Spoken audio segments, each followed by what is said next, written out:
Muy buenos días.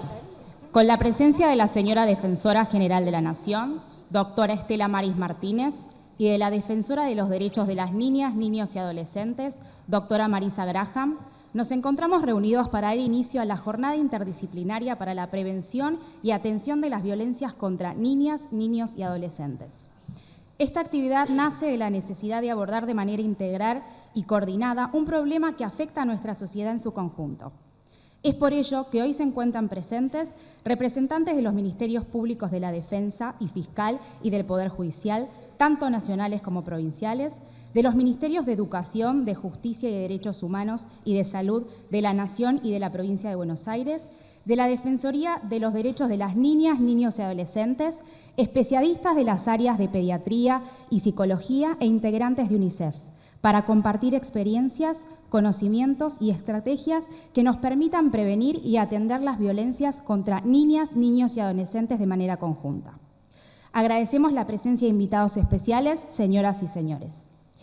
A continuación, escucharemos las palabras de la Defensora de los Derechos de las Niñas, Niños y Adolescentes, doctora Marisa Graham. Bueno, buenos días a todos, a todas. La verdad que para nosotras es una alegría ver cómo tuvimos que cambiar de salón por la cantidad de colegas que sean, colegas digo, en la defensa de los derechos de niñas, niños y adolescentes que se han sumado a esta iniciativa.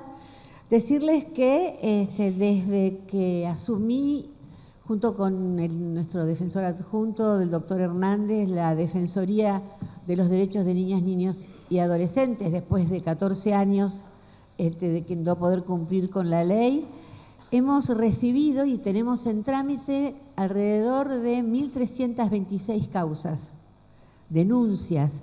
De ese total, el 32% de esas denuncias se refieren a distintos tipos de violencia contra los niños, niñas y adolescentes, que van desde la violencia institucional hasta las violencias más complejas y difíciles que tramitan dentro o suceden dentro del ámbito de la familia. Dentro de ese 32%, el 84% son violencias sexuales intrafamiliares. Es decir, la mayoría son abuso sexual intrafamiliar. Y lo sorprendente y lo complejo de esto es que además los agresores de las niñas y niños, tanto los más pequeños como las y los adolescentes, son o tienen algún vínculo familiar. El propio progenitor, la abuela, bueno, tuvimos una sola abuela, los abuelos, tíos, hermanos, algún vecino, o sea, alguna familiar o por afinidad. Es decir, que dentro de, así decimos siempre en la Defensoría, allí donde debe suceder el amor, sucede el horror. Entonces, frente a esta situación, conversando permanentemente con nuestra Defensora General de la Nación, con la doctora Estela Maris Martínez, es que decidimos armar esta jornada de hoy para que todas y todos, desde las distintas disciplinas, podamos pensar un poco más y además formarnos un poco más para ver cómo prevenimos y sobre todo cómo atendemos estas situaciones. Así que entonces nos pusimos en marcha los dos equipos, a los cuales les agradecemos, para tener paneles de calidad, para que entre todas y todos podamos formarnos ante algo que yo creo que ya llamaría una epidemia, que es el abuso sexual intrafamiliar en particular. Así que muchísimas gracias, no nos vamos a extender mucho, simplemente agradecer y contarles la génesis de este evento y la verdad que lo contentos que estamos también, los equipos que han trabajado y nosotras, por ver la cantidad de gente que convocan los derechos de los niños, niñas y adolescentes. Bueno, muchísimas gracias. A continuación, escucharemos las palabras de la Defensora General de la Nación, doctora Estela Maris Martínez. Muchísimas gracias, Marisa. Gracias porque desde que finalmente nuestro país tuvo defensores de niños después de muchos años de esperar, tenemos la suerte de poder trabajar en común y tener una serie de objetivos que son a ambas instituciones. Efectivamente, como dijo Marisa, esto nos llevó a intentar generar un espacio de capacitación, pero también un espacio de diálogo. El objetivo es que los operadores que trabajan en esta temática, que no se conocen, aprovechen esta oportunidad para conocerse. Nosotros creemos muchísimo en la necesidad de la interdisciplina en este tema. Es fundamental que no se aborde. Creo que uno de los graves males es que se sigue abordando la problemática de niños, niñas y adolescentes, y sobre todo la problemática de niños, niñas y adolescentes en conflicto con la ley penal desde un punto de vista exclusivamente jurídico, cuando cada vez nos convencemos más que hay que abordarlo desde un punto de vista que poco tiene que ver con lo jurídico y sí necesita mucho más trabajo social. Nosotros sabemos además que los operadores, no solo quienes trabajan con nosotros, que por suerte tienen salarios dignos, pero sí sabemos que muchos de los operadores que están en contacto con esta temática tienen dos graves afectaciones. Por un lado, los salarios no son lo que deberían ser y además no son suficientes personas para abordar la gravedad del tema. Y entonces empezamos con que no se pueden hacer los informes ambientales de manera presencial, porque no alcanzan, porque no hay recursos, y yo estoy convencida que todo este problema parte porque no hay suficiente presencia del Estado y de los organismos de protección en el ámbito familiar. Yo siempre cuento una historia. Cuando yo era defensora ante los tribunales orales, defendía al agresor. Una familia, clase media alta, vivían en el barrio de Belgrano. Algunos viejos operadores se van a acordar del caso. La señora era la secretaria privada del director de Asuntos Jurídicos del gobierno de la ciudad de Buenos Aires, la mamá. El papá era un jubilado. Los horrores que ocurrían en esa casa. Había 4 niños. El menor, que era un varón, era salvajemente golpeado. Las 3 niñas eran abusadas, torturadas, le colocaban las manos sobre las hornallas recién apagadas, las colgaban de una barra, les aplicaban torturas como las torturas que se aplicaban en los campos de concentración o en los campos de exterminio que funcionaron en la dictadura. Esto pasó durante muchos años, nadie intervenía. Las lesiones de los chicos eran claramente visibles. Iban a una escuela privada de Belgrano, los maestros aparentemente no veían nada. En un momento dado los cambian, por lo menos cambian al niño menor, que era un varoncito, a una escuela pública. ¿Cómo tuvo fin esto? Cuando la directora de la escuela pública hizo lo que cualquier ser humano haría. La última vez que lo llevaron al nene destrozado y quedó internado, se ató a la cama y dijo: yo no me muevo de acá hasta que venga un juez. Y así, después de años y años, con un daño terrible, porque esas 4 personas nunca volvieron a tener una vida normal, el hombre murió preso en la cárcel, por eso lo puedo contar. Yo seguía siendo su defensora, pero los 4 niños, que ahora son gente adulta, nunca volvieron a tener una vida normal. Quedaron con secuelas psicológicas terribles. Pero lo que yo digo, hasta que esa directora dijo: yo no me voy de acá, y que venga la policía, pero me van a poner presa, pero yo exijo que un juez vea esto, después que ya había pasado muchas veces, no hubo reacción.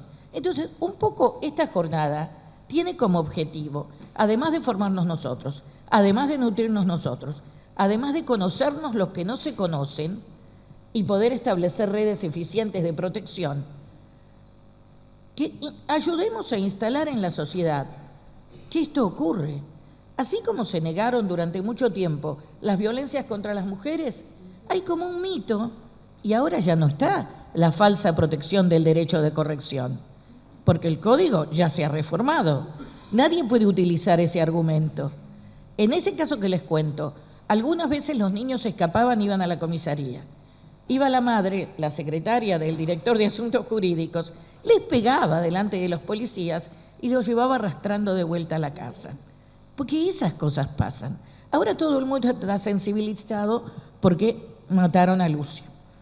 Se aprobó la ley Lucio y, por supuesto, esa ley dice más o menos lo mismo, dicho en otras palabras, de lo que ya dice la Ley de Protección Integral y lo que hace mucho dice la Convención sobre los Derechos del Niño. Es decir, no tenemos que seguir repitiendo leyes, algo hay que modificar. La capacitación tiene que ser distinta, no solo tiene que transmitir saberes, también tiene que enseñar, tiene que sensibilizar. Si no logramos que todos los operadores tengan la capacidad de ponerse en el lugar del niño, que aprendan a escucharlo.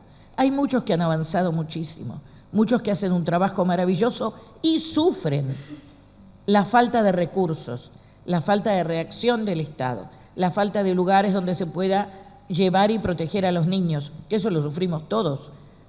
Pero aún falta mucho, porque en una sociedad, como debe ser, una sociedad donde realmente la Convención sobre los Derechos del Niño, la Ley de Protección Integral, la Ley Lucio ahora, se hicieran carne, estas cosas no deberían ocurrir.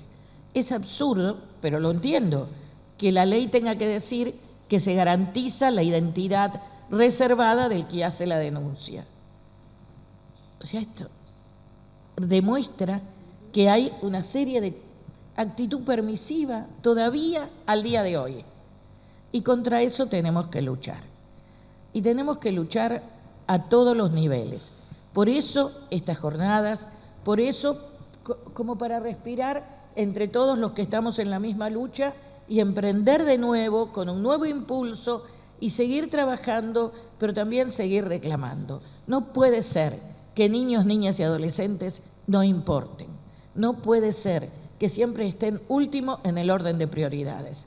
En este momento, donde además tenemos el agravante de un número altísimo de mamás solteras, de hogares monoparentales, una crisis económica terrible, cuyas principales víctimas son los niños, niñas y adolescentes, es donde el Estado y la sociedad, el Estado debe proteger porque se lo reclaman las leyes y los convenios, y la sociedad debe exigirle al Estado que proteja. No puede ser que los niños siempre sean los olvidados. Yo recuerdo que cuando se aprobó la Convención de los Derechos del Niño, esto está mejor ahora, pero en los primeros tiempos yo sentía que cambiábamos el cliché de desamparo material o moral por interés superior del niño, pero que seguíamos haciendo lo mismo. Y esto ya no puede ser. Estamos en un nivel de evolución de los derechos humanos que es necesario que todos juntos ayudemos a tomar conciencia.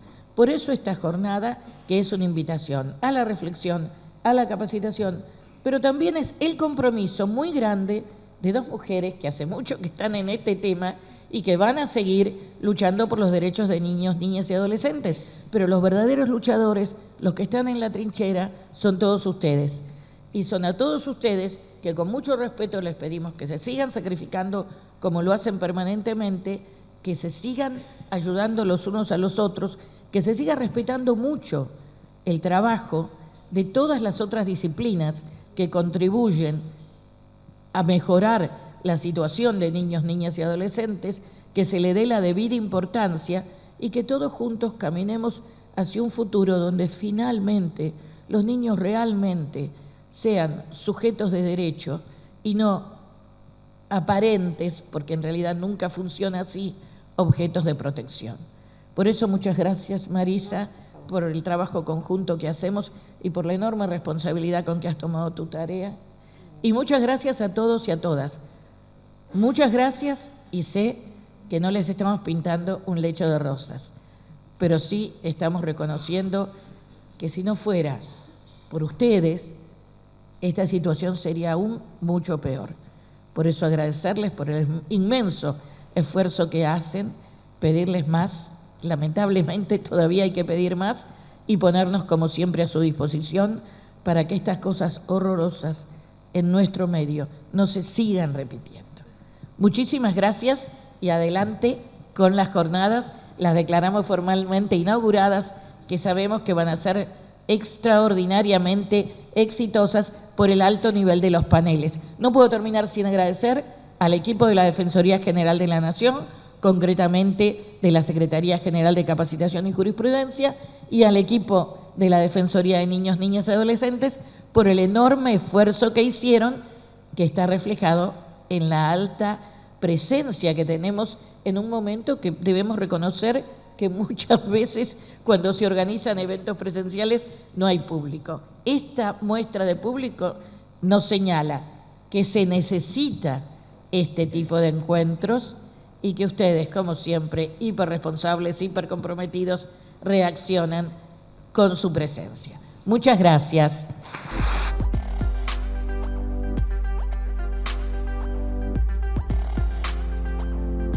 A continuación vamos a dar inicio al primer panel que va a tratar sobre diagnóstico y acciones del Estado para la prevención de las violencias contra las infancias. En primer lugar va a exponer el licenciado Marcelo Celarrayán, que es licenciado en Antropología Social por la UNICEN y diplomado superior de ESI en Flaxo. Es el coordinador del Programa Nacional de Educación Sexual Integral del Ministerio de Educación de la Nación. Y a continuación va a exponer sobre la educación sexual integral como prevención de las violencias contra las niñas, niños y adolescentes, el impacto de las políticas públicas de ESI. Bueno, buenos días a todos, a todas, a todos. Es un placer estar hoy acá compartiendo este panel tan bien prestigioso, esta invitación tan necesaria en estos tiempos. Mi idea es hablarles de la potencia que tiene la ESI en términos de política pública, teniendo como objetivo los cuidados y los derechos de los niños, niñas y adolescentes. No puedo dejar de decir lo que me conmovió, la historia que nos contó recién la Defensora General de la Nación, y pensaba mientras la escuchaba que la persona que desencadenó y que pudo romper con esa vulneración de derechos de manera sistemática fue una docente, fue una directora de una escuela pública la que tuvo que hacer ese gesto para poder romper con esa vulneración sistemática de derechos que se venía produciendo en ese domicilio. Traigo esto porque nos parece que la escuela en general y la ESI en particular, que es lo que quiero compartir hoy con ustedes, tiene una potencia muy fuerte, lo ha demostrado en la situación de pandemia que atravesamos.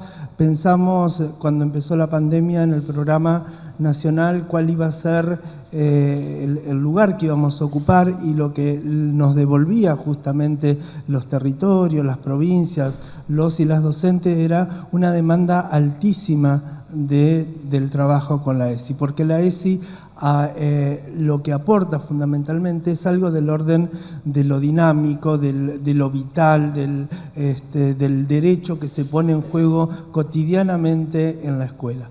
Es un poco esto el sentido entonces de la educación sexual integral, que como ustedes saben es un derecho en nuestro país, y esto no es poca cosa. Es el único país de la región, y diría también de gran parte del mundo, que la educación sexual argentina tiene una ley nacional como tenemos en Argentina. No hay otro país que tenga esta jerarquía normativa de la educación sexual integral. Voy a estar tratando de ampliar un poquito esta idea. Otra idea que me gustaría compartir con ustedes es que la sexualidad es una dimensión propia del ser humano para poder entender el sentido que tiene la educación sexual integral, y también poder mostrar de qué manera la escuela siempre ha trabajado la sexualidad. De una manera u otra siempre ha estado informando, como dice Graciela Morgade, toda educación es sexual. Vamos a estar desandando eso, pero vamos a ver que no toda educación sexual es integral. A partir entonces, antes del año 2006, que es cuando se sanciona la ley, lo que teníamos como de manera institucionalizado en temas de sexualidad era el silencio. De esto no se habla, la escuela no se ocupa de este tema, era un tema del orden de lo privado.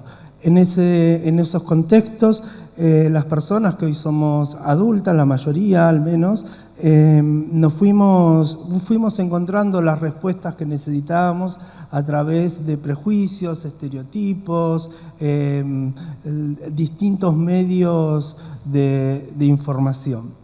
En esos momentos donde todavía no teníamos ley, había algo que había quedado absolutamente relegado, que era el deseo, las emociones, los derechos. Eran cuestiones que no estaban asociadas con la sexualidad en el abordaje escolar.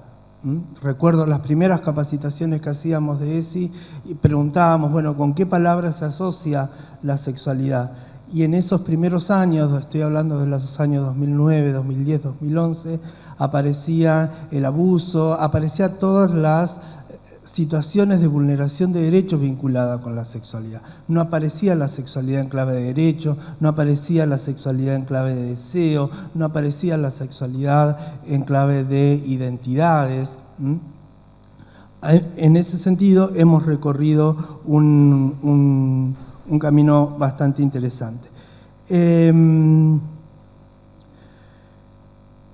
Entonces, con la ley se inaugura una mirada, la ley de ESI en el año 2006 inaugura una mirada distinta de la sexualidad, en principio porque es la primera de las leyes donde el Estado asume de manera explícita una política pública que tiene en el centro la sexualidad.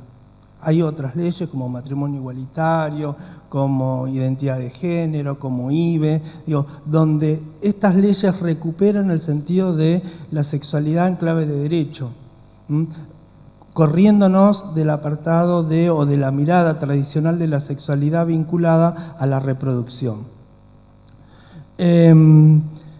¿Cuáles son entonces esas características que trae, o algunas características que trae la Ley de Educación Sexual Integral que nos parecen importantes? En principio que está el primer artículo, artículo 1 dice, todos los estudiantes tienen derecho a recibir educación sexual integral. Entonces ubica como destinatario a todos los estudiantes desde el nivel inicial hasta el nivel superior de formación docente no universitaria, todos los estudiantes tienen derecho. El conjunto, todo ese conjunto universo de estudiantes, no importa al tipo de escuela que vaya, escuela privada, escuela pública, porque como está anclado en términos de derechos, los derechos no distinguen a qué tipo de escolaridad van los niños, niñas, adolescentes. También esta ley defiende el carácter federal que tiene nuestro país, porque otorga responsabilidades tanto a la nación, a las provincias, a la Ciudad Autónoma de Buenos Aires, muy claramente en términos de cómo se debe implementar la ESI. Y otra cuestión que ya les dije, bueno, que no se restringe solamente a las escuelas de gestión estatal. Estamos hablando del año 2006, todavía el año 2006 no teníamos la ley de violencia de género que tenemos ahora, que es del año 2009, para que ustedes vean lo importante y lo trascendente que fue esta ley de ESI en su momento y sigue siéndolo. Y luego, afortunadamente, vinieron otras leyes que vienen a ampliar y a garantizar derechos, y en ese sentido nos parece que es muy importante las leyes que vinieron después de ampliación de derechos, porque de algún modo llenan de contenido a la ESI, nuevos contenidos a enseñar en la educación sexual integral, visibilizan a la ESI y a la escuela como un espacio de diálogo donde estas discusiones y estas cuestiones vinculadas con la sexualidad y los derechos se discute y se discutía muchísimo en las escuelas. Seguramente la mayoría de ustedes recordarán o tendrán alguna anécdota de algún tipo de discusión que generaron alguna de las normas en el contexto de la escuela. Y también ubica en el centro el trabajo docente y la participación estudiantil, porque valoriza y legitima la construcción de proyectos de ESI. Bueno, como ya no me queda mucho tiempo, quiero compartir con ustedes algunas ideas que me parecen importantes. Les decía que toda educación es sexual, pero no toda educación sexual es integral. Entonces me quiero detener en ese concepto de integralidad. ¿Qué significa? En principio significa que se entiende a la sexualidad como un aspecto central del ser humano. Esto es entender la sexualidad más allá de la dimensión biológica. Esto es entender la sexualidad como el resultado de relaciones sociales, culturales, biológicas. Entonces, las sociedades producimos la sexualidad. En cada momento histórico, en cada sociedad, vamos a darle una significación distinta a la sexualidad. Pensemos lo que era la sexualidad o lo que eran los géneros masculino y femenino en la época de nuestros abuelos y en nuestra época. Hay algunas cuestiones que fueron cambiando y hay otras cosas que siguen, que permanecen invariables. Lo que permanece invariable son las relaciones de poder asimétricas en cuanto al género, en cuanto a las edades. Entonces, considerar a la sexualidad como un aspecto central del ser humano nos saca de pensar a la sexualidad de ese lugar restringido, de ese lugar vinculado exclusivamente con relaciones sexuales en un determinado momento, porque se pensaba antes que la educación sexual era para secundario, cuando las personas estaban iniciando su vida sexual activa. Este cambio de paradigma ubica que como seres sexuados, como cuerpos sexuados, el Estado tiene que acompañar ese proceso desde que la persona ingresa en la escuela en el nivel inicial. Promueve entonces esta integralidad también enseñanzas y aprendizajes sobre contenidos en distintas áreas. La ESI no es un tema de una materia, de un área de biología como era antes. No, como tiene esta idea compleja de sexualidad, todas las disciplinas pueden aportar algo en relación a la educación sexual integral. Siempre pongo este ejemplo, me dicen, bueno, por ahí en sociales se entiende cómo trabajaríamos, pero ¿y el de matemática qué hace? Bueno, el de matemática muchas veces genera un problema diciendo, bueno, mamá fue a comprar verduras, no sé qué, papá... Bueno, cambiemos esa enunciación del problema y en ese acto matemática va a estar haciendo ESI. No es necesario ser especialista en género, no es necesario conocer, trabajar, ver cómo enunciamos un problema donde las relaciones de género no sean las tradicionales, ya estamos ahí colaborando y trabajando en relación a la ESI. Por supuesto que la ley lo que dice que a partir del nivel secundario, la ESI, además de ser transversal, puede ser específica. Esta es una prerrogativa que tienen las jurisdicciones por el carácter federal que tiene nuestro país. O sea, cada provincia, cada jurisdicción puede decidir si a partir del nivel secundario se mantiene la transversalidad o puede generar espacios específicos. Hay algunas provincias que tienen su espacio específico, hay otras jurisdicciones que no. También la integralidad es una herramienta que empodera a los estudiantes, ya que brinda conocimientos fundamentales sobre los derechos que les puede permitir tomar mejores decisiones con respecto a los derechos sexuales y reproductivos que los y las asisten.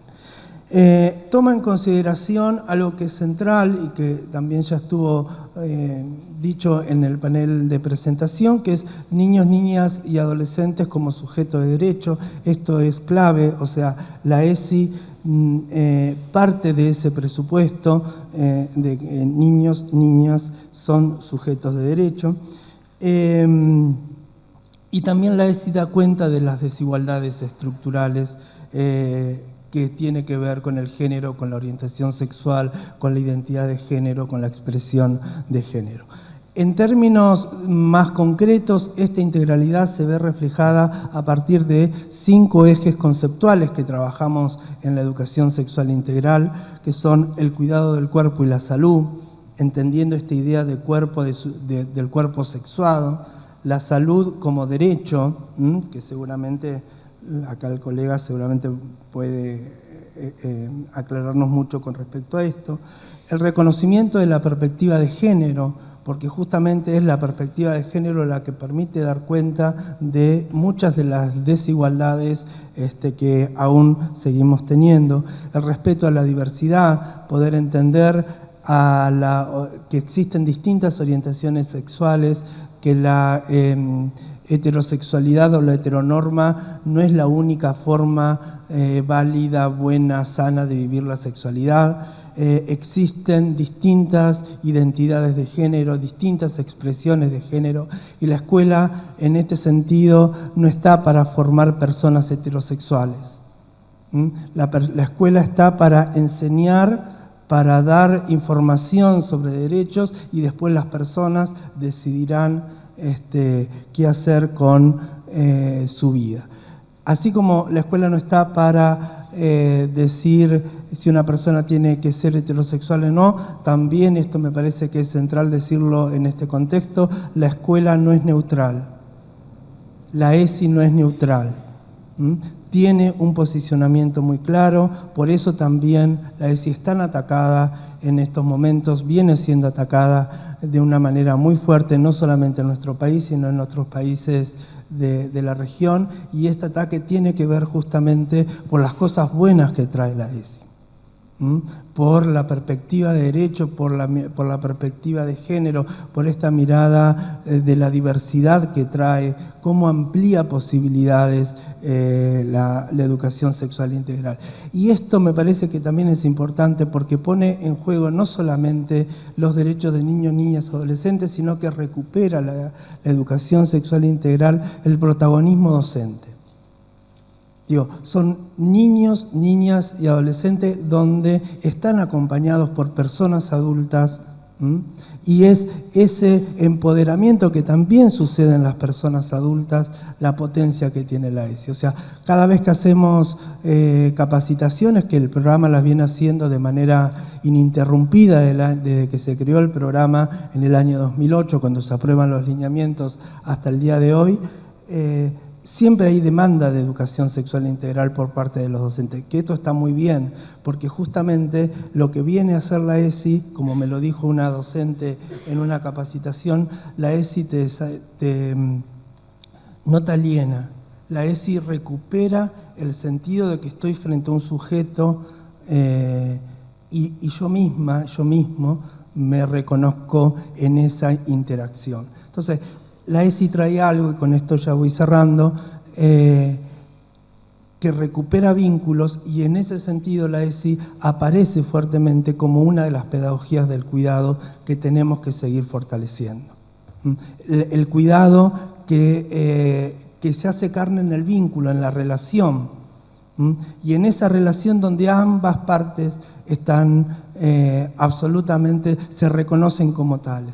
Cuando ese niño, esa niña se acerca a un docente o a cualquier persona que está en la escuela como para contarle algo, para decirle lo que le pasa, esa persona adulta está recuperando también esa dimensión que también traen las pedagogías del cuidado, que tiene que ver con la ternura, que tiene que ver con poder alojar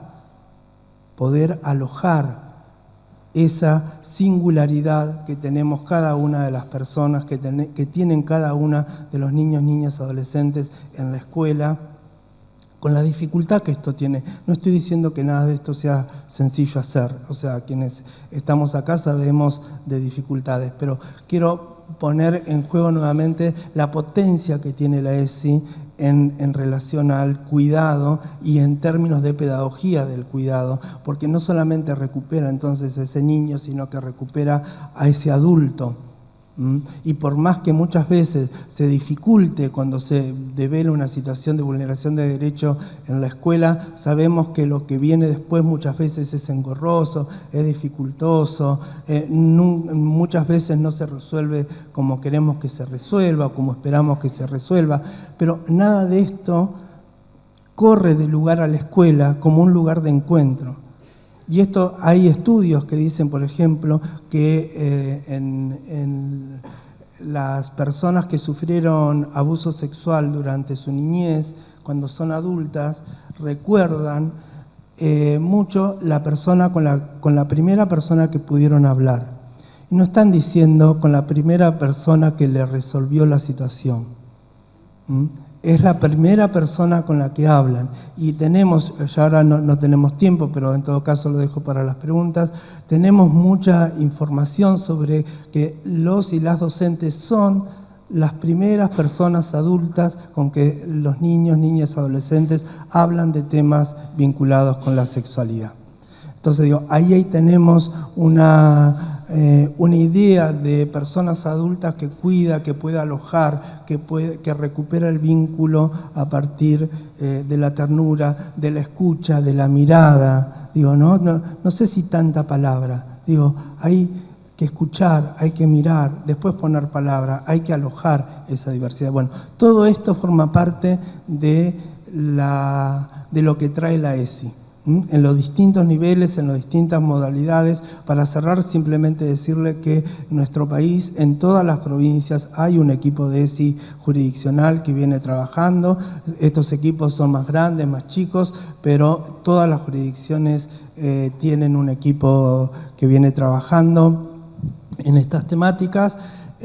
Pueden recurrir a nuestra página web, que es Argentina Gobar, y ahí ponen Educación Sexual Integral.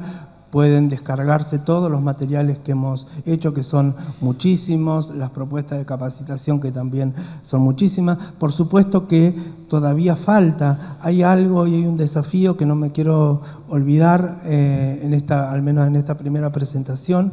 Un desafío fuerte es, todavía seguimos con grandes desniveles de implementación de ESI en términos de niveles educativos, en términos de tipo de gestión. Y hay otro desafío que tenemos, que es la corresponsabilidad.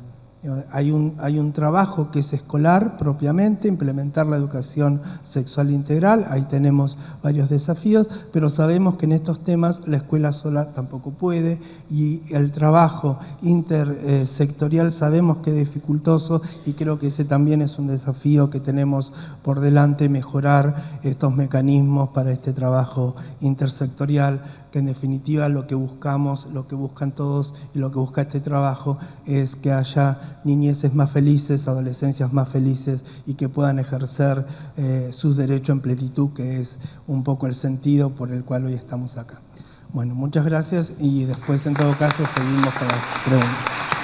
A continuación vamos a escuchar al doctor Juan Pablo Muesca, que es médico pediatra y psiquiatra infanto-juvenil, miembro del Comité de Familia y Salud Mental de la Sociedad Argentina de Pediatría y jefe de la Unidad de Violencia Familiar del Hospital Pedro Elizalde. Él nos va a exponer sobre prevención del abuso sexual en la atención de la salud. Muchísimas gracias por la invitación a la Defensoría General y a la DEFE, también a la SAP por confiar en mí para venir a hablar con ustedes.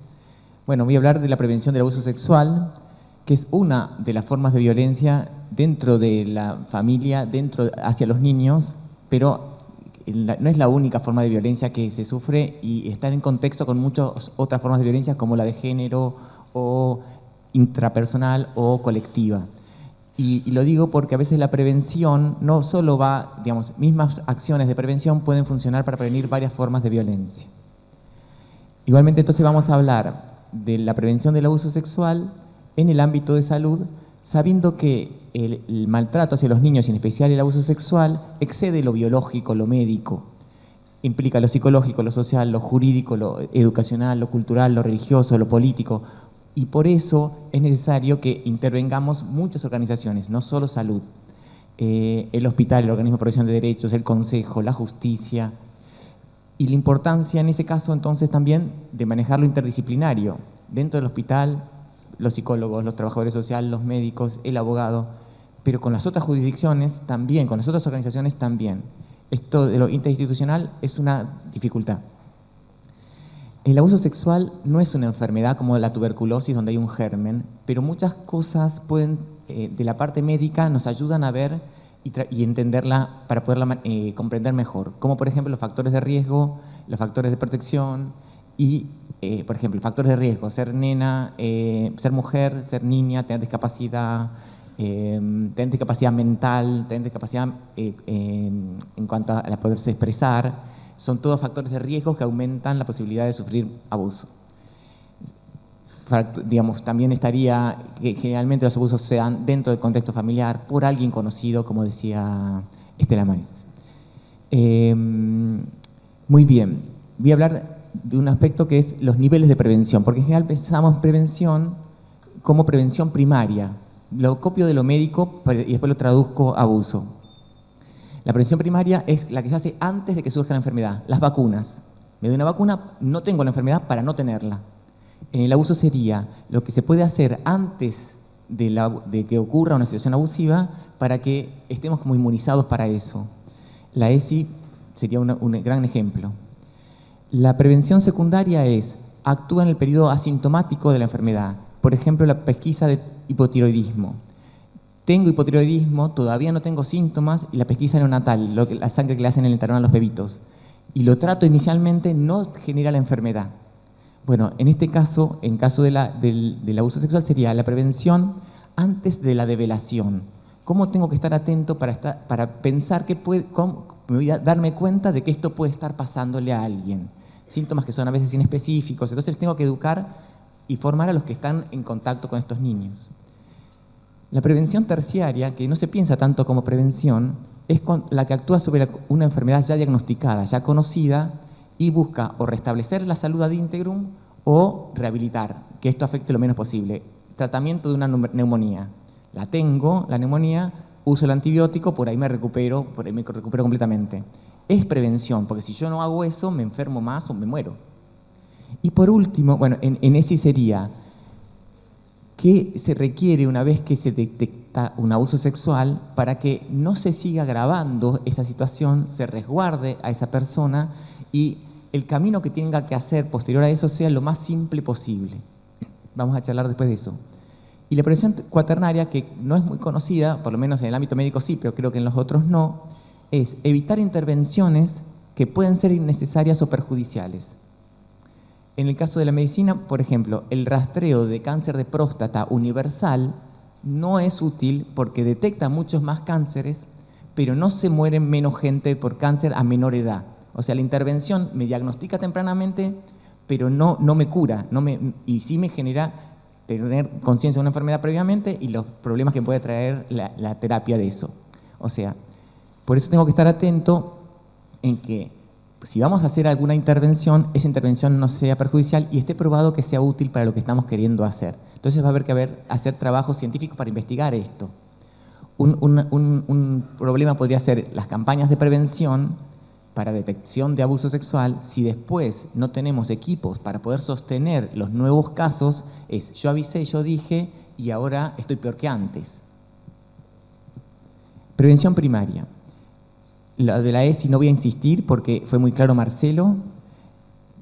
Nosotros en la Sociedad Argentina de Pediatría tenemos un curso que se llama PRONAP en el cual nos formamos en ESI, o sea, un tema, y me parece que incorporar la ESI al consultorio es súper importante y eso lo estamos implementando. Respecto a las investigaciones que hay en otros países sobre prevención de abuso sexual, lo que se suele lograr es conocimientos sobre lo que es abuso y lo que es no, y crecer en habilidades para poder decir que no. Y se está pensando en general en chicos que puedan ser potencialmente abusados. O sea, se los está pensando como víctimas. Y hay unas nuevas tendencias que, digamos, complementan un poco esto, que sería trabajar con los padres, no solo con los niños. Y lo otro es prevención de realizar el abuso. O sea, niños que potencialmente pudiesen llegar a tener conductas abusivas. Aprender a aceptar el no. En salud, según la edad, escribimos en 2016 un artículo en el que pusimos pautas de prevención, de maltrato en general y de signos de alarmas que podrían llegar a ocurrir. Para no extenderme, porque es muy poquito el tiempo, voy a nombrar muy poquititas cosas de ese artículo, pero es gratis, se puede bajar en internet. Entre el 1 y 2 años, los chicos saben las partes del cuerpo y un signo de alarma sería un exceso de tabú respecto a la familia de hablar de la sexualidad. Un chico de 2 a 6 años conoce la diferencia entre los genitales y, por ejemplo, a partir de los 3 años puede aprender a limpiarse solo. Entonces no estoy protegiéndolo, diciéndole, no te tiene que poder ayudar, vos tenés que poder hacerlo. Y, por ejemplo, un signo de alarma sería conocimiento de prácticas de sexualidad adulta, que no sería lógico que a esa edad conocieran, o la masturbación compulsiva. Y en los chicos de edad escolar de 6 a 11 años ya tendrían que tener ciertas capacidades de autonomía y de privacidad para poder bañarse solo, comenzar y previsar que van a venir los cambios puberales y una cosa que se nos ha metido en la casa y si nos ha metido el afuera adentro es el celular. A partir de qué edad van a tener celular, porque a partir de esa edad pueden tener acceso a muchas cosas buenas, pero también a pornografía, sexting, muchas otras cosas. Entonces, como factor de alarma sería la exposición a pornografía, la sobreexcitación, el exhibicionismo, los desafíos TikTok, ¿no? Hemos tenido casos también de esto. Y en los púberes y adolescentes, bueno, inician las relaciones de pareja, ejercen la genitalidad, digamos, temas de prevención, trabajar la confidencialidad, la autonomía progresiva y como signo de alarma, bueno, tener relaciones sin protección, noviazgos violentos, embarazo no planeado. Voy a contar lo que suele pasar en una situación de ASI para poder después ver esto de los niveles de prevención. Normalmente hay una primera etapa donde el abusador seduce al niño o niña, más frecuente niña, y confundiendo al niño lo que es ternura con lo que es genitalidad adulta. Pero inicialmente es, digamos, no suele haber una alarma por parte del chico, no hay síntomas en el chico porque se siente por ahí protegido, se siente querido. Posteriormente hay situaciones de dolor o sobreexcitación que provocan trauma y síntomas, y eso es lo que uno tiene que estar atento. Después se produce la develación. Posterior a la develación hay efectos que es resguardado, tal persona no está, se rompió la familia, comillas.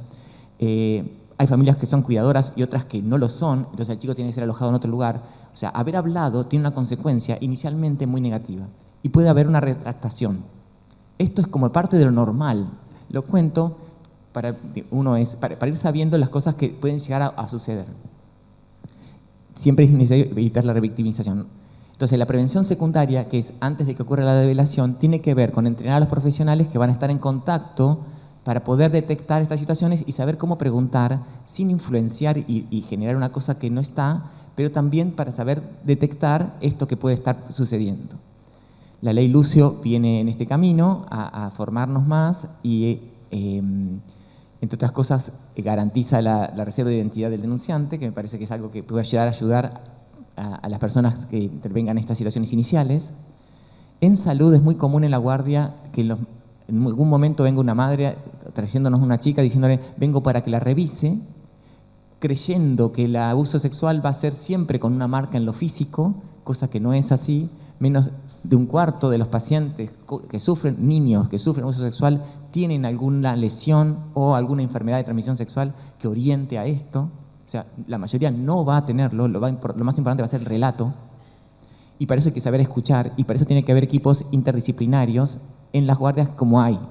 El equipo de salud mental de guardia es formado por psicólogo, trabajador social y psiquiatra. Es muy útil para poder tener esta mirada completa. Y en los hospitales generales, pediatra, que se puede llegar a llamar.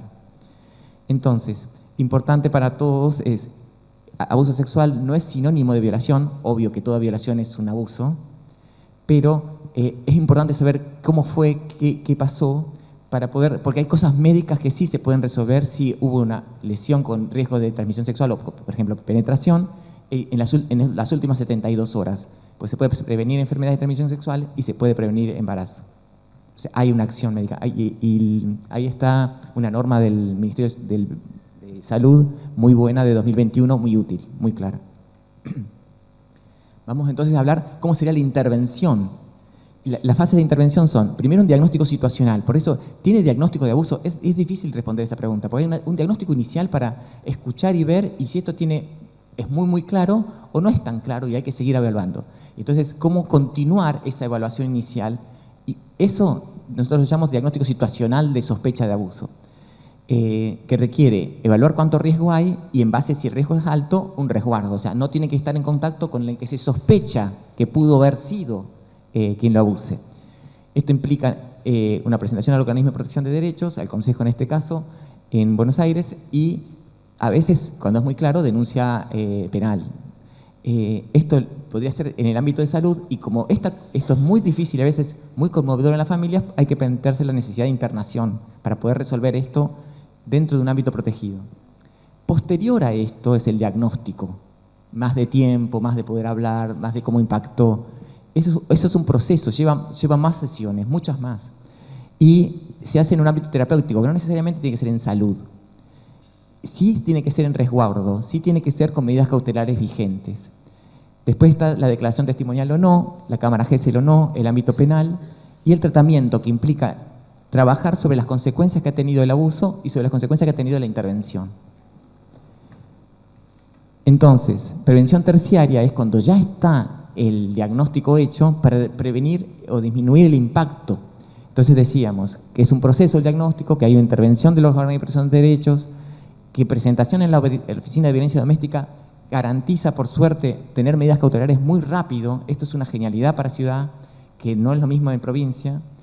Que se haga la denuncia y haya intervención, sabiendo ustedes esto mucho más que nosotros, de las diferencias entre los fueros penales y civiles en cuanto a sus injerencias, y evitar la revictimización, que suele ser una de las dificultades que tenemos bastante. Entonces, en cuanto a prevención terciaria, me parece que una de las cosas más difíciles es lograr comunicarnos, podernos interactuar los distintos organismos y las distintas jurisdicciones. Por ejemplo, el delito fue en provincia, pero el paciente vive en capital, interviene el organismo de protección de derechos de la ciudad, pero también interviene el y después no es de nadie, o sea, se complican mucho las situaciones. Las medidas fueron tomadas inicialmente acá, cayeron las medidas cautelares porque nadie las... Bueno, todas esas cosas, ¿no? Insisto en esto porque me parece importante lo de la comunicación. Entonces, simplificar la intervención sería una forma de hacer prevención terciaria.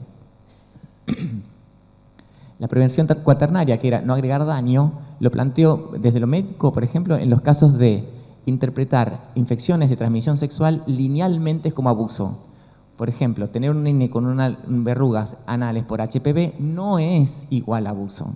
Puede ser por otras cosas, también puede ser por abuso, hay que ver.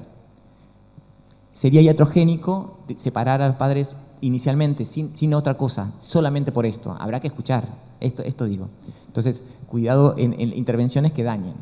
Otra sería las campañas de concientización sin después tener la posibilidad de atención a esos casos nuevos que surjan. Y por último, y me parece que interesante también, porque es uno de los casos más complejos para resolver, que son el abuso sexual entre adolescentes y niños o entre hermanos, donde hay una situación súper difícil que va a implicar una ruptura familiar seguro, y lo que implica también es ver si es necesario a todos los adolescentes que tienen conductas sexuales abusivas intervenir judicialmente o estigmatizarlos. Por ejemplo, lo digo porque es un tema que cuando toca es súper complicado y la intervención es súper compleja. Para tener la complejidad que necesita este caso. Entonces, resumiendo ya, prevención antes de que suceda, no solo enseñar a decir que no, sino también aceptar que les digan que no. Antes de la develación, entrenar a los adultos que trabajan con niños, sostener los equipos de salud mental de las guardias interdisciplinarias, que son quienes van a poder tener esa primera recepción. Ante un abuso develado, resguardar, tener como opción la internación, plantearse otros lugares donde se podía realizar una evaluación en resguardo, facilitar el proceso diagnóstico y judicial a las familias de cuidadores. Muchas veces llegan al hospital y no sabiendo, yo no sé qué hacer, si tengo que esperar o no, no me llamaron para averiguar si tengo que ir a la fiscalía, si la UFI de tal lugar me dijo que tenía que hacer una revisación en el hospital, no te corresponde este hospital, nada. Es muy complicado, o sea, eso tenemos que trabajar para que se facilite. Lo mismo que articular entre consejo, justicia, salud y educación, y por supuesto contar con recursos humanos suficientes para estos tratamientos, porque no lo hay. La verdad es que la gente va a buscar, porque no es que se niegan a la atención, no hay. La crisis de la pandemia nos hizo que fueran muchos más los casos de salud mental, no hay terapeutas, o sea, cuesta mucho encontrar. Y por último, evitar dañar al intervenir, y para eso es importante poder hacer estudios midiendo los resultados para poder ver qué mejor evidencia podemos encontrar para ver que lo que estamos diciendo que previene. y tal vez creemos que sí y no. Y si no lo medimos, vamos a estar haciendo algo que no sabemos si funciona. Bueno, era muy breve, pero quería agradecerles la posibilidad de poder hablar de estos temas y que haya mucha gente, no solo del ámbito médico. Me parece que es súper importante para poder poner en el tapete que esto nos afecta. A continuación vamos a dar lugar a la licenciada Vanessa Salgado. Es licenciada en Comunicación Social y especialista en Problemáticas Sociales Infanto-Juveniles de la UBA, directora de Investigación Aplicada de la Defensora de los Derechos de Niños, Niñas y Adolescentes, y ella nos va a exponer sobre vulnerabilidad e inseguridad alimentaria en la niñez y adolescencia. Gracias a todos y todas, también como parte de una de las instituciones anfitrionas de la jornada, por la presencia y por lo interesante siempre, como decían también Estela Maris y Marisa, de la interdisciplinariedad fundamental para la labor de todos y todas las que estamos acá. Los compañeros, colegas en la mesa hablaron de dos temas que forman parte de los temas centrales de trabajo en la Defensoría, como la salud y la educación. En las jornadas de hoy, muy vinculado a la prevención y la atención también de las situaciones de violencia. Yo vengo a traerles otro de los temas centrales de trabajo en la Defensoría, que está vinculado a la seguridad alimentaria. Cuando nosotros hablamos ustedes saben, pero la mayoría seguramente, pero lo repito en todo caso, la Defensoría es una institución autónoma, autárquica, independiente de derechos humanos, que tiene como misión fundamental velar por la garantía de derechos de los niños, niñas y adolescentes, y eso implica un trabajo de exigibilidad a los tres poderes del Estado en eso. Y inspirados por las reglas de París, y esto es importante para nosotros porque, como bien lo definió Marisa desde el inicio de la gestión, es un control propositivo, lo llamamos. Nosotros buscamos generar, y lo que me toca representar hoy, el trabajo de cientos de profesionales que habitamos hoy la Defensoría, contarles una partecita de los resultados de ese trabajo, tiene que ver con generar el mejor diagnóstico y los mejores insumos posibles para ser propositivos en materia de política pública, a la vez que exigimos soluciones, para decirlo rápido. En ese marco es el sesgo también de lo que les vengo a compartir. Decía seguridad alimentaria. Cuando nosotros hablamos de seguridad alimentaria como uno de los temas centrales y de seguimiento permanente de la Defensoría, podemos o necesitamos por lo menos pensar en dos dimensiones: el acceso a los alimentos y la calidad de los alimentos. Es mucho más complejo, pero son dos dimensiones que nos ayudan a ordenar el trabajo y lo que hacemos. En particular hoy voy a hablar de una de esas dimensiones que tiene que ver con los ingresos monetarios necesarios en los hogares con niños para acceder a los alimentos. Ahí en el margen, y como suele pasar con las cosas más importantes que se escriben en los márgenes, hay un dato, y es que los chicos, la población que nosotros miramos de 0 a 17 años, son el 30% de la población del país, el 28,4%. Es una proporción que en el mundo y en la región es similar. Digo, es 1/3 de la población del país cuando nosotros hablamos de los pibes y las pibas. Y cuando nosotros exigimos desde la Defensoría que la política pública toda tenga perspectiva de niñez, lo hacemos en función de reconocer la protección especial que el Estado le debe a los pibes, de reconocer la vulnerabilidad esencial por ser niños, niñas y adolescentes. Y también hablamos de 1/3 de la población, y es un dato que nos resulta importante porque atraviesa todos los planteos que hacemos desde la Defensoría.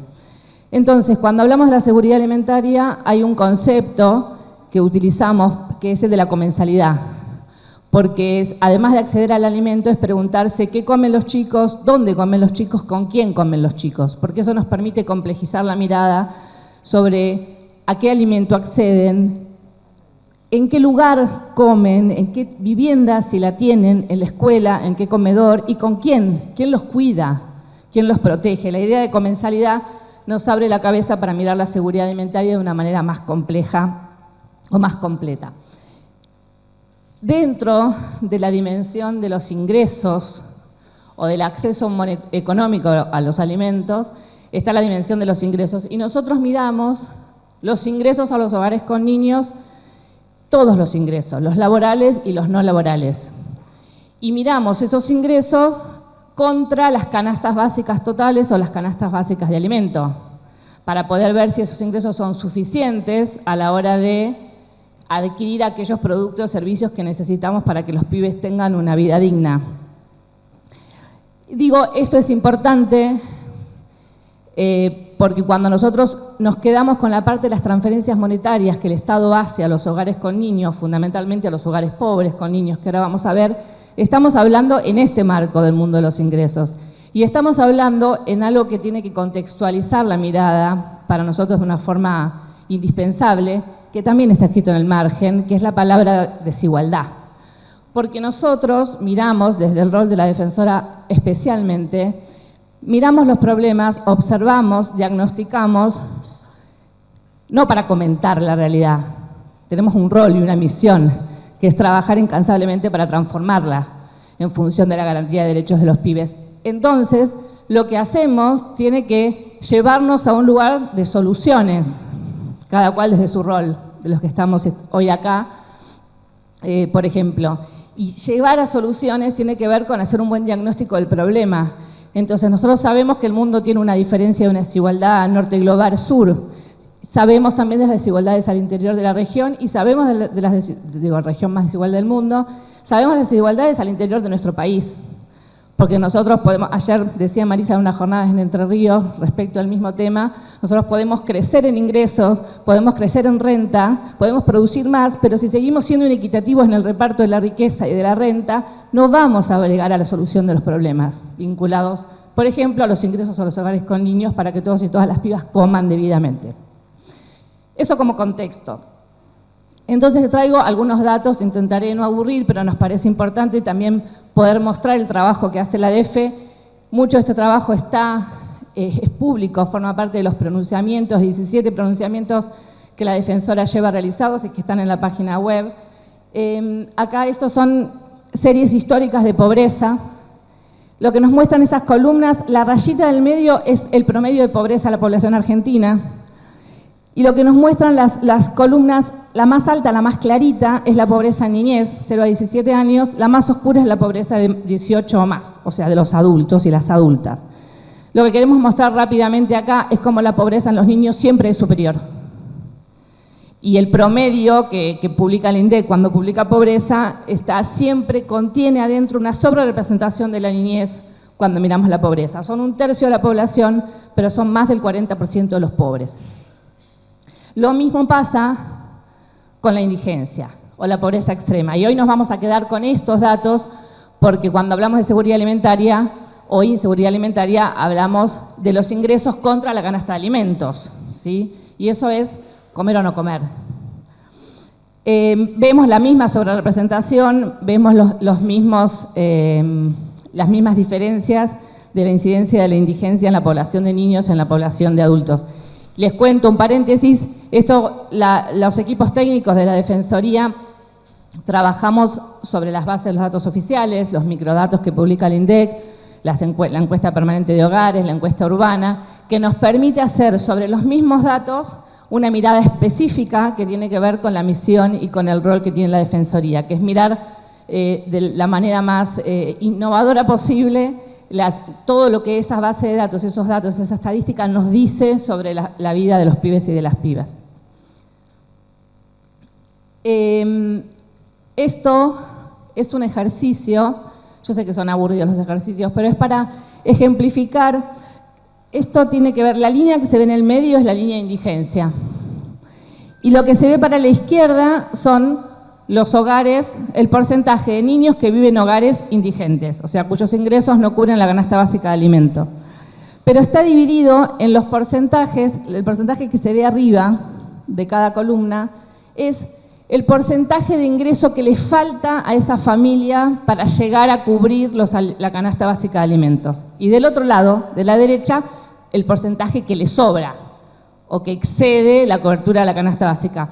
¿Qué nos permiten este tipo de ejercicios? Como decimos nosotros, mirar las espumas de la pobreza y la indigencia, en este caso es de la indigencia, y la idea de mirar la película más completa, porque hay pibes que viven en hogares muy cerca de la línea de indigencia, para abajo o para arriba, que viven muy parecido. La línea es caprichosa, nos ayuda estadísticamente a mirar, pero en la estrategia de vida de esos hogares son muy similares.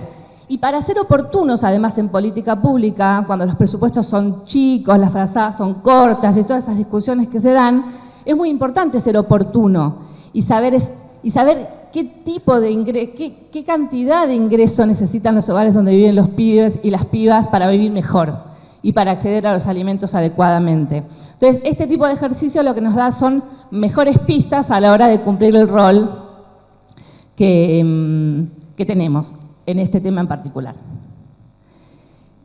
Esto tiene que ver con, les decía yo hace un rato, que los ingresos, que nosotros miramos todos los ingresos, y que las transferencias monetarias que realiza el Estado son una parte de los ingresos. Acá es cómo gravita las transferencias monetarias que hace el Estado en los hogares con niños, que el Estado no transfiere dinero solo a los hogares con niños pobres. La asignación universal por hijo, la seguridad social, es uno de los ejemplos más acabados de esto. Como decimos siempre y vamos a seguir repitiendo siempre, no es un programa, no es un plan, la asignación universal por hijo es un derecho, es el reconocimiento del derecho a la seguridad social a los pibes y a las pibas cuyos padres no tienen trabajos registrados. Pero la asignación familiar que cobramos los trabajadores que tenemos trabajo registrado también es este reconocimiento. Y la deducción de ganancia que hacen quienes cobran por arriba de determinado importe también es este reconocimiento. Entonces, la asignación universal por hijo nos permite ver, y la asignación familiar, las otras transferencias que el Estado hace, y hay muchas otras, no es este el espacio para ahondar en eso, que el Estado hace a todas las familias, las pobres y las ricas, ¿sí? Pero sí tenemos que las transferencias monetarias que realiza el Estado en las familias más pobres, en los deciles más bajos, es de mayor incidencia. Viven los más pobres más a merced de las transferencias del Estado, que son esas diferencias de porcentaje. El promedio de incidencia de las transferencias del Estado en los hogares con niños es del 22%, pero en los deciles más bajos llega al 37,8%. Esto lo traemos a cuento de poder contextualizar este tipo de ejercicios que hacemos. Cuando miramos las transferencias monetarias a hogares con niños, los miramos en esta complejidad. Primero, sobre la base de que la forma en la que los hogares con niños debieran poder llegar a cubrir las canastas alimentarias y totales es con el trabajo genuino de los adultos, de los padres, de las madres, de los cuidadores. Lo escribimos siempre en cada uno de los comienzos de los pronunciamientos que hacemos de la Defensoría. Nosotros no queremos más planes alimentarios para los pibes, queremos trabajo para los adultos. Pero en esta realidad, que estuvimos viendo recién en algunos datos y que todos y todas nosotros conocemos, necesitamos fortalecer aquellos mecanismos que garantizan derechos. Desde este lugar miramos, por ejemplo, suficiencia de las prestaciones del Estado, haciendo la aclaración que hice antes de la diferencia entre la asignación universal y la tarjeta alimentar. Tienen génesis distintas, aunque todos terminen en los mismos hogares y todos vayan a parar la olla, como decía la abuela, porque eso es lo que sucede, tienen génesis distintas. Y es importante a la hora de pensar la política pública, la génesis con las que fueron creadas, su impacto y sus resultados. Este gráfico, que quizás es difícil de leer, pero a quien le interese, por supuesto, está a disposición, lo que nos permite es mirar la suficiencia de las prestaciones que reciben las familias con niños en relación a las edades de los niños. Esto es un ejercicio abstracto, por supuesto, que hacemos porque no considera otros ingresos, considera el ingreso de estas transferencias monetarias. Y lo que hacemos es trabajar sobre la línea verde de arriba, son los más chiquitos, los niños de 0 a 2, que tienen la UH, la tarjeta alimentar y el 1000 días. La suma de esos programas, esas prestaciones, esas acciones positivas del Estado hace que estén, la línea punteada de abajo, la roja, es el 100%. Que estén por arriba de la suficiencia, eso es la canasta básica alimentaria, ¿sí? Después, la otra línea roja, la segunda, la que está abajo de la verde, son los niños de 3 a 6, porque allí estamos mirando también de 0 a 2, porque el 1000 días se cobra en las familias con pibes de 0 a 2, el resto porque miramos primera infancia. El otro corte de la línea negra a 14 es porque la tarjeta alimentaria actualmente se cobra en los hogares con niños hasta 14 años, primero era hasta 6, La defensora tuvo ahí una incidencia importante sobre la ampliación de la tarjeta alimentar. Seguimos actualmente peleando porque la tarjeta alimentar se transfiera a hogares con niños hasta 17 años, porque la línea roja de abajo, la que queda por debajo del 100, es la de los adolescentes. Y justamente esto nos permite mirar eso también, ser oportunos a la hora de la utilización de los presupuestos en política pública. Y nosotros sabemos que el Estado tiene una enorme vacancia en políticas públicas sociales hacia los adolescentes, a los que solemos mirarlo primero con el sistema penal y no con las políticas sociales. Ya termino. Tengo tiempo, tomo agua. Voy redondeando. Este es el resultado de otro ejercicio que lo que queremos un poco mostrar es que con todo lo anterior que trabajamos, nosotros podemos ver las distancias, como decíamos recién, de los ingresos de los hogares en relación a las líneas, en este caso también de indigencia, porque nos toca hablar de seguridad alimentaria. No miren los pesos absolutos, porque es un ejercicio hecho al tercer trimestre del año pasado sobre la EPH urbana, que es una encuesta que hace el INDEC a ciudades desde 2.000 habitantes, entonces tiene una muestra mayor, más abarcativa que la EPH de los aglomerados urbanos. Siempre dejamos afuera la ruralidad, porque es urbana, pero es una muestra más representativa. Digo, el importe en pesos es viejo, pero las distancias nos sirven para mirar qué porcentaje le falta, la distancia porcentual promedio para la cobertura de la canasta básica alimentaria a los hogares con niños del 31,5%. Ahí hacemos un promedio de esas espumas que les mostraba antes. Y esto nos sirve para hacer ejercicios presupuestarios también. Lo que está al costado es ¿a qué equivale eso? Si llevamos eso al hoy, esa distancia de los hogares indigentes con niños para que dejen de serlos es el 12,1% de los servicios de la deuda externa previstos para el año 2023. O es el 13,2% de la recaudación de ganancias prevista para el año 2023.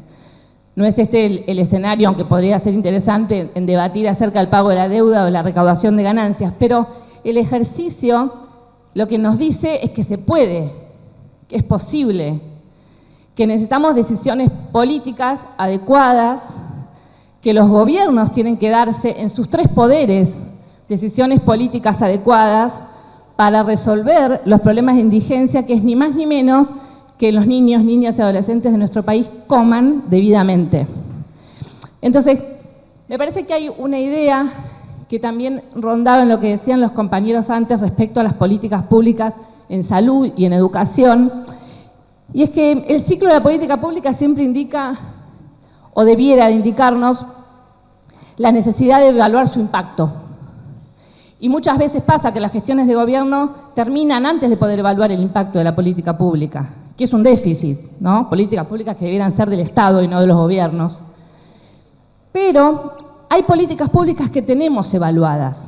La asignación universal por hijo, desde el 2009, fue la política pública que produjo uno de los fenómenos, por supuesto, nunca es tan lineal, pero que ayudó a reducir la pobreza en la niñez que había escalado en el 2001, teniendo los niveles más bajos de pobreza en el 2013 con el 36,6%. No logramos perforar ese piso, pero logró llegar al 36,6%. Hay numerosos estudios de la academia y de la política que evalúan el impacto de la asignación universal por hijo. La tarjeta alimentaria, una política más nueva del 2020, también tiene numerosos estudios realizados por UNICEF, por el Observatorio de Deuda Social de la UCA, por nombrarles dos de los que realizan estudios de impacto de la política pública, por fuera de los propios que realizan los gobiernos, que también dice que es una política oportuna para resolver estos déficits. Entonces, creo que es muy importante que pensemos, porque ¿qué tiene que ver esto con las violencias? No solo podemos hablar de las violencias y la violencia que significa no tener alimentos, sino el impacto, la relación de las condiciones materiales de vida a la hora de poder construir una vida digna que también es una vida sin violencias.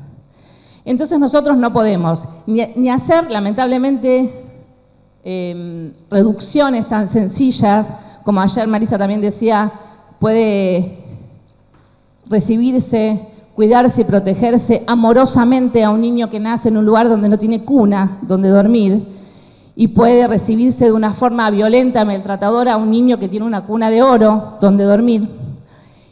Eso nos debe permitir que todas nuestras intervenciones, quienes trabajamos para o con los niños, estén desprovistas de racismo, de discriminación, de preconceptos. Para eso tiene que servirnos, pero no para eludir la responsabilidad del Estado de generar condiciones materiales dignas en todos los hogares para poder construir esos otros valores simbólicos que necesitamos para cuidar, alojar y proteger a los niños.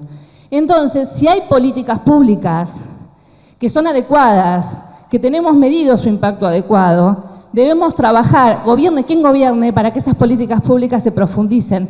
Porque un mundo de vida digna de los niños sin violencia puede parecer un horizonte lejano. Pero si caminamos para ese horizonte, estaremos un poco más cerca. Si caminamos para el otro lado, vamos a estar más lejos.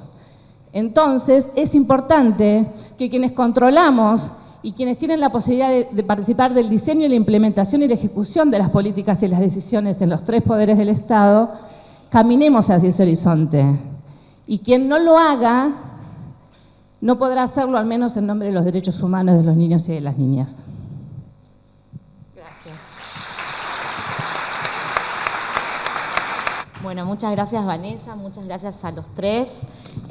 Bueno, a continuación, y gracias a la disciplina y la generosidad de los expositores y la expositora, tenemos la oportunidad de hacer un espacio de preguntas, de 2 preguntas en principio, que para que el intercambio pueda ser enriquecedor, les vamos a pedir que puedan ser preguntas concretas, sin una gran exposición, sino preguntas concretas dirigidas a los expositores y a la expositora.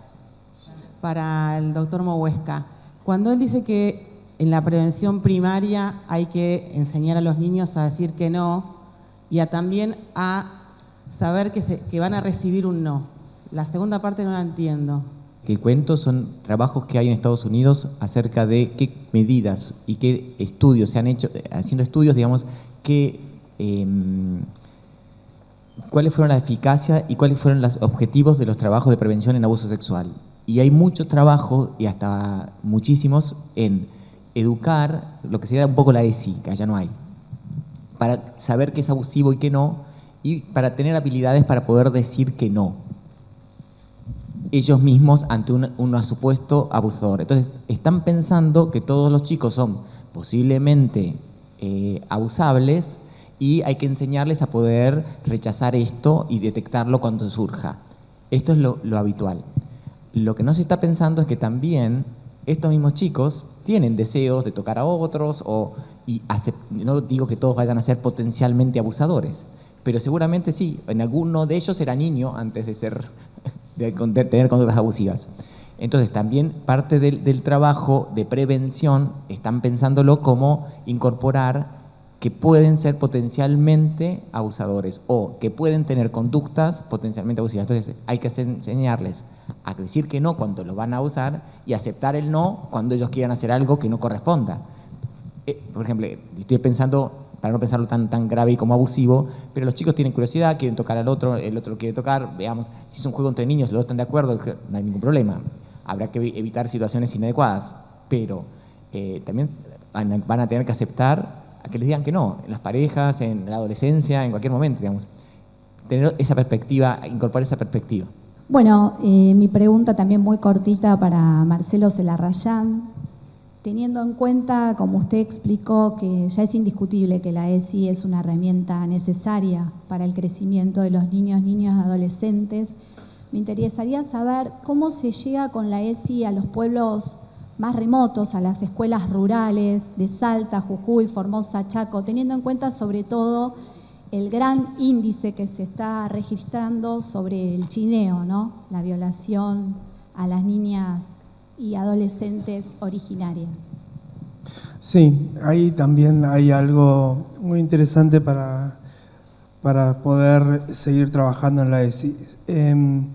Acá, para empezar a responder la pregunta, me parece que es importante poder pensar a la ESI nuevamente como una política federal, donde el trabajo más cercano a las escuelas lo hacen las jurisdicciones con el apoyo justamente de Nación.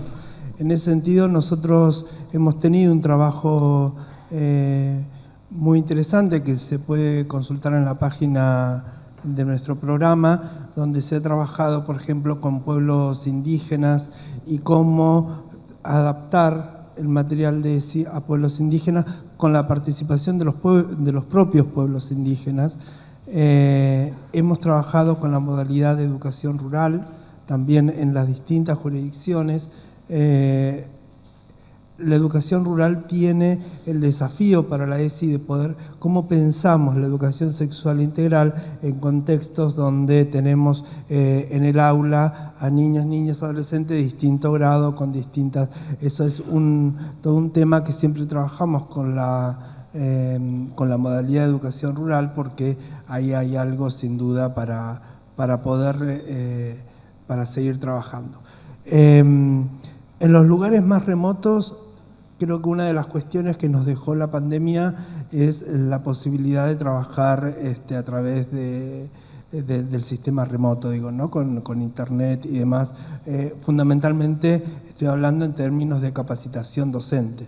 De hecho, actualmente tenemos uno de los dispositivos, tenemos varios dispositivos de capacitación docente, pero hay uno en particular que le llamamos ESI en territorio, donde el equipo del Programa Nacional capacita a personas del equipo de la provincia que sea, y ese equipo de la provincia va a la escuela a hacer la capacitación a esos docentes, y nos juntamos antes de que el equipo de capacitación, ese equipo de capacitación que va a la escuela ha sido previamente capacitado por el Programa Nacional. Antes de ir a la escuela nos volvemos a juntar de manera virtual para conocer las características de las escuelas donde se va a estar llevando a cabo ese dispositivo, y después que vuelven los y las capacitadores y capacitadoras, nos volvemos a juntar para evaluar qué fue lo que anduvo bien, lo que hay que mejorar, lo que no resultó del todo... lo que no resultó, digamos, ¿no? de esa experiencia. El sentido de esta capacitación es justamente tener esto que trae la colega, en el sentido de que sea una ESI verdaderamente aterrizada a lo local. Y en ese sentido, nuestra preocupación desde el Programa Nacional es ofrecer las mejores herramientas en términos más genéricos, o sea, decir por dónde va el posicionamiento, cuáles son los temas, cómo nos posicionamos frente a esos temas, y a partir de ahí la jurisdicción con su equipo de capacitadoras y capacitadores van haciendo esta llegada más anclada en esas particularidades que tiene cada una de las instituciones, digo, ¿no? Hay la educación rural, pero también la educación intercultural bilingüe, digo, todas las modalidades tienen su particularidad. Educación especial, por ejemplo, en educación especial, para contarles, hicimos un trabajo muy interesante, una lámina que llegó incluso a tener reconocimiento por gente que trabaja temas de discapacidad en Naciones Unidas, porque de nuevo, no hay en la región un instrumento para trabajar el abuso sexual con niños, niñas y adolescentes con discapacidad intelectual. Bueno, nosotros tenemos ese material, tenemos un material para trabajar la autonomía de las personas con discapacidad intelectual y su derecho a la educación sexual integral, junto con herramientas para que los docentes trabajen ese tema con los chicos, con las chicas y también con las familias. Digo, hay muchas herramientas, pero por eso decía esto de poder pensar a la ESI de una manera federal.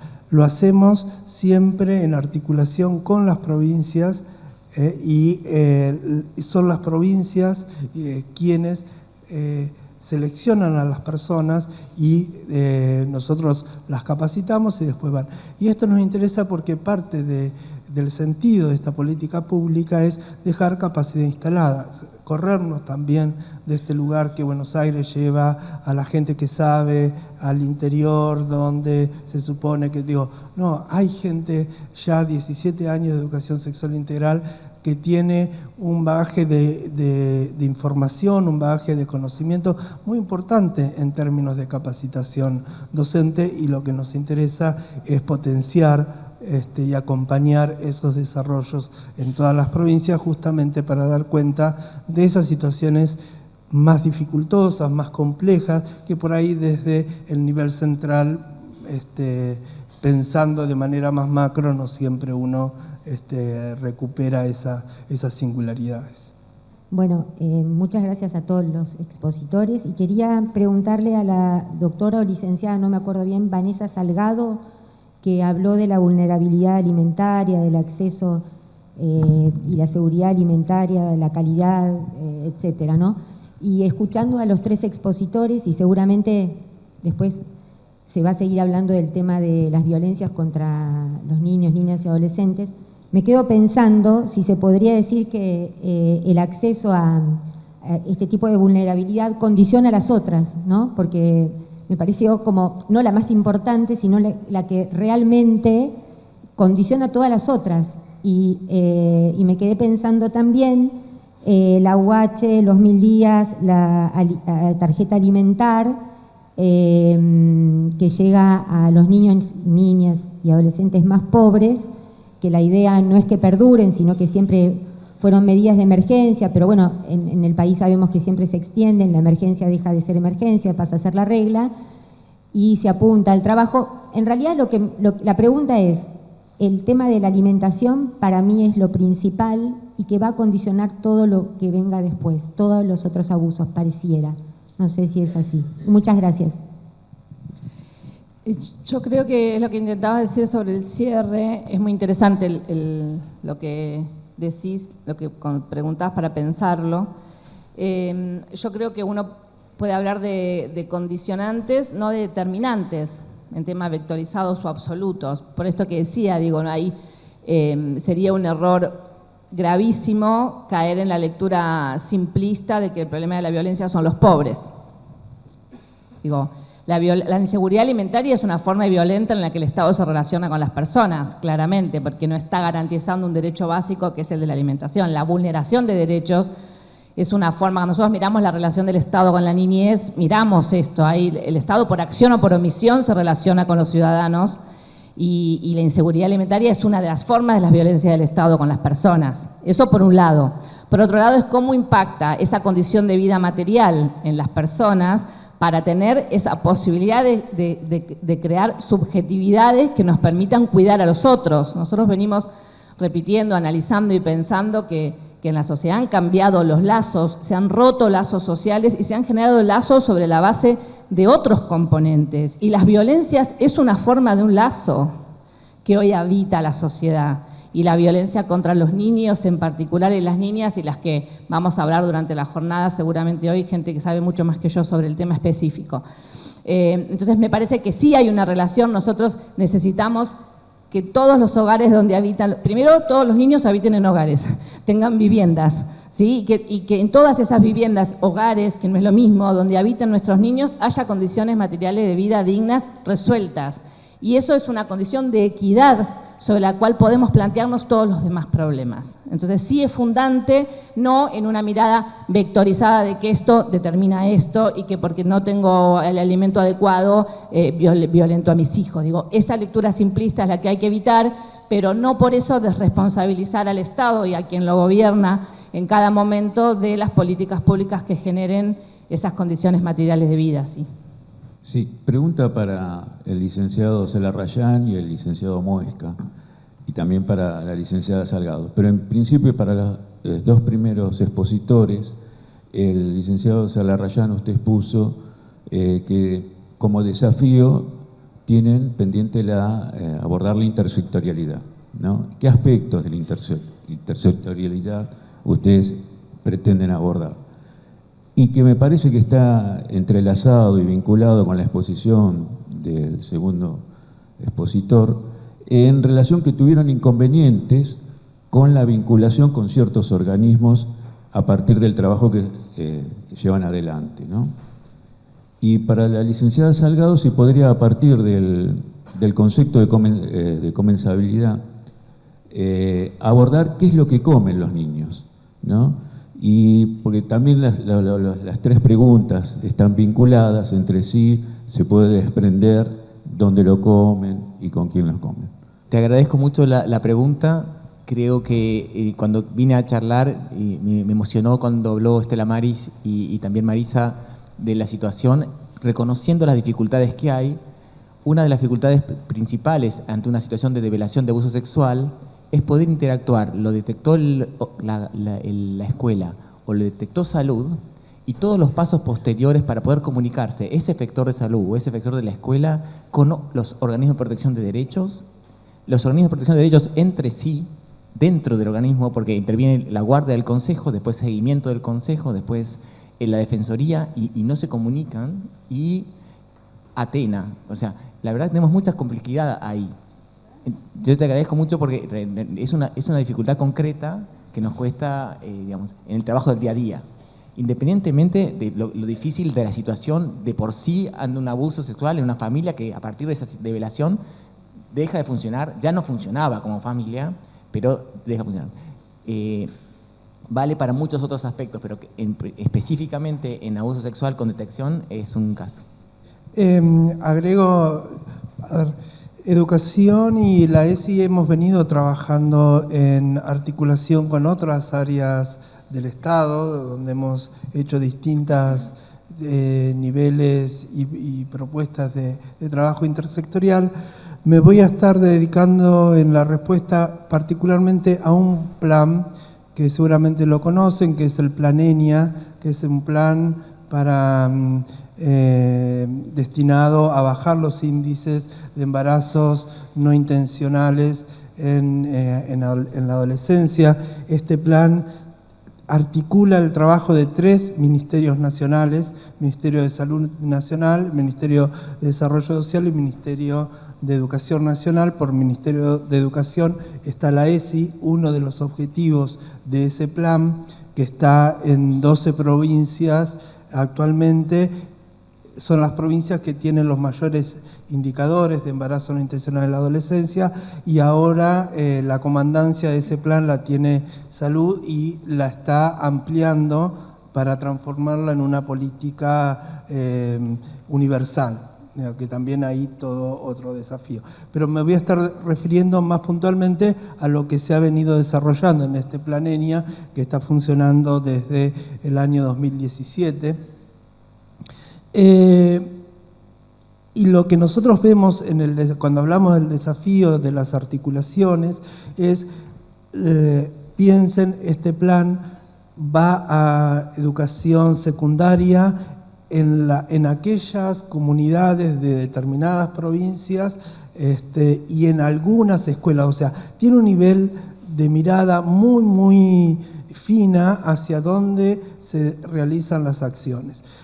Para hacer ese trabajo, articular 3 ministerios nacionales en generalmente situaciones muy complejas de esas escuelas también, todos los instrumentos que teníamos y que funcionaban con sus altas y bajas, pero venían funcionando, después de la pandemia lo que se vio es que hay que volver a repensar los instrumentos, no el dispositivo en sí mismo, sino los instrumentos que posibilitan las acciones de las personas que están en los territorios para que ese plan siga teniendo el éxito que ha venido teniendo hasta ahora, porque lo que están mostrando los indicadores es que los embarazos vienen bajando en esa población, pero se ha complejizado de una manera tal la realidad de las escuelas en particular, que en ese sentido me parece que necesitamos un trabajo de articulación mucho más fino del que veníamos haciendo, ser mucho más creativos y creativas en las propuestas de ese trabajo intersectorial. Para no ir a cuestiones, también voy a dar otro ejemplo que por ahí no tiene esta complejidad, pero que sí también necesita de un trabajo y de un mayor diálogo, sobre todo entre salud y educación. Es cuando, por ejemplo, recibe un estudiante una educación o en la clase de ESI o en lo que sea, en cualquier clase en la escuela, le dicen que pueden ir a retirar preservativos a la salita. Y van a la salita y le dicen, no, acá tenés que presentar. Se ha llegado a pedirle recetas para que le entreguen preservativo, o notas de los padres. Digo, ahí hay algo que también que tenemos que poder mejorar, digo, ¿no? Para que los discursos que decimos en educación y en la propuesta de ESI también estén acorde con lo que pasa en el acceso. Digo, estamos hablando en el acceso, el primer nivel de atención de salud.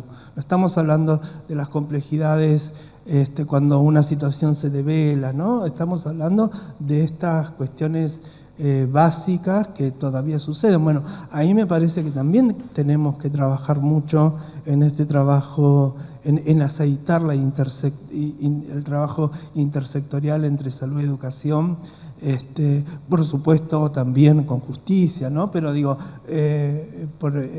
me parece que esos son los desafíos que aún tenemos que seguir trabajándolos, no porque no estén, sino porque me parece que lo que tenemos que hacer es mejorar e incorporar muchas de las cuestiones, bueno, que acá la colega también se ha referido muy bien, de cómo pensar esas realidades tan complejas en términos de la educación y de la salud. Breve referido a la consulta sobre qué comen.